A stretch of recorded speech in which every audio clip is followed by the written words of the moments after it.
అందరికీ వినాయక చవితి శుಭಾಕಾಂಕ್ಷలు. I wish you very happy Vinayaka Chavithi. ಎಲ್ಲರಿಗೂ గౌరీ గణేష హబ్బದ శుభాశయಗಳು.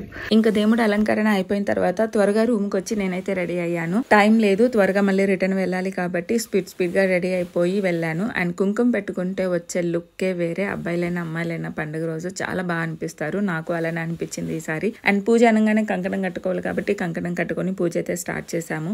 వినాయకుడు అనగానే గుర్తొచ్చేది బుక్స్. చిన్నప్పుడైతే బుక్స్ చాలా తీసుకొచ్చి పెట్టేవాళ్ళం, బట్ ఇప్పుడు ల్యాప్టాప్ పెట్టే స్టేజ్ కి వచ్చేసాము. For the first time Vinayaka Chavithi రోజు వినాయకుని కథలైతే విన్నాను. అండ్ ప్రతి కథ తర్వాత అక్షింతలు తీసి తల మీద వేసుకోవాలి అన్నారు. ఈ రోజు కొత్తగా తెలిసిన విషయం ఏంటి అంటే చందమామని చూడకూడదు వినాయక చవితి రోజు అనేసి. పూజ జరిగినంత సేపు ఆంధ్రాలోనే ఉన్నాను అన్న ఫీల్ వచ్చింది. ఎందుకంటే వాళ్ళ కథలన్నీ కూడా తెలుగులో చదివారు, మంచిగా చెప్పారు, బాగా అనిపించింది. చక్కగా పూజ అయితే కంప్లీట్ చేశాము. దేవుడికి 9 రకాల నైవేద్యాలు అయితే పెట్టాము. మాక్సిమం అబ్బాయిలే చేసుకున్నారు.